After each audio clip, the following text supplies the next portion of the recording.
PM cares fund में ताक झांक करने वाली कांग्रेस को इस बात की चिंता ज्यादा थी कि आखिर इस फंड में जो इतना माल आया है उसका क्या होगा। कांग्रेस की एक तरह से पूरी सियासत इसी फंड के आगे पीछे मंडराने लगी, जैसे मक्खियां गुड़ के आसपास मंडराती हैं। पीएम मोदी इस बात का खुलासा कर नहीं रहे थे और कांग्रेस के पेट में इस बात का दर्द लगातार बढ़ता ही जा रहा था। क्या सोनिया गांधी, क्या राहुल और क्या प्रियंका वाड्रा, सबको एक ही बात की चिंता थी और वो ये चिंता थी PM cares fund. PM cares fund में मिला पैसा कहां जा रहा है? आखिरकार इसका जवाब पीएम मोदी ने दे ही दिया।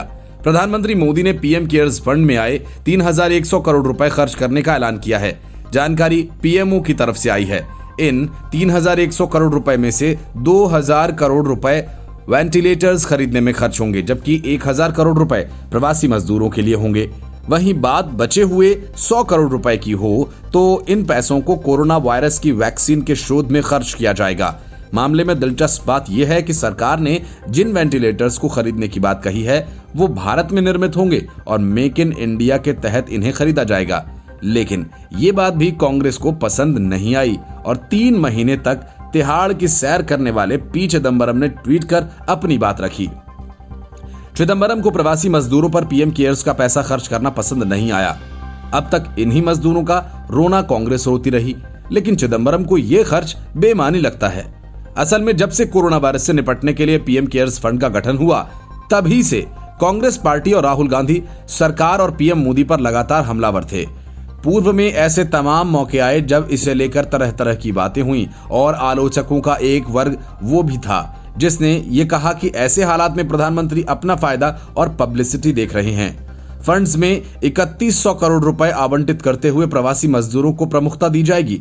तो बताते चलें कि इस मुश्किल दौर में जिस तरह से भूख और बेरोजगारी के नाम पर लाखों मजदूर पैदल ही अपने अपने घरों को जा रहे हैं, उससे सरकार की खूब किरकिरी हुई।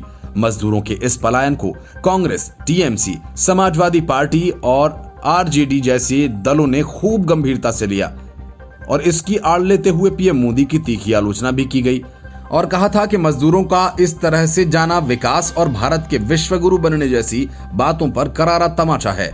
बीते दिनों ही राहुल ने पूछा था कि जब पीएम केयर्स फंड में इतने पैसे आए तो सरकार को भी उनका ऑडिट कराना चाहिए और साथ ही ये बताना चाहिए कि वो पैसे कहां खर्च हुए। बहरहाल सरकार की तरफ से जब केंद्रीय वित्त मंत्री निर्मला सीतारमण 20 लाख करोड़ का पैकेज आवंटित कर रही थी, पूरा देश उन्हें टकटकी लगाए देख रहा था और जानना चाह रहा था कि सरकार इन प्रवासी मजदूरों को क्या सहूलियतें देती है। 1000 करोड़ रुपए के इस आवंटन के बाद प्रवासी मजदूरों का पलायन कितना रुकता है, इसका फैसला आने वाला वक्त करेगा। मगर जो वर्तमान है वो इसलिए भी दिलचस्प है क्योंकि इन पैसों को आवंटित करके पीएम मोदी ने बुलंद आवाजों के ऊपर नकेल कसने का काम किया। देखना मजेदार रहेगा कि विपक्ष या ये कहें कि कांग्रेस इसका क्या तोड़ निकालती है। Bureau report, news of India.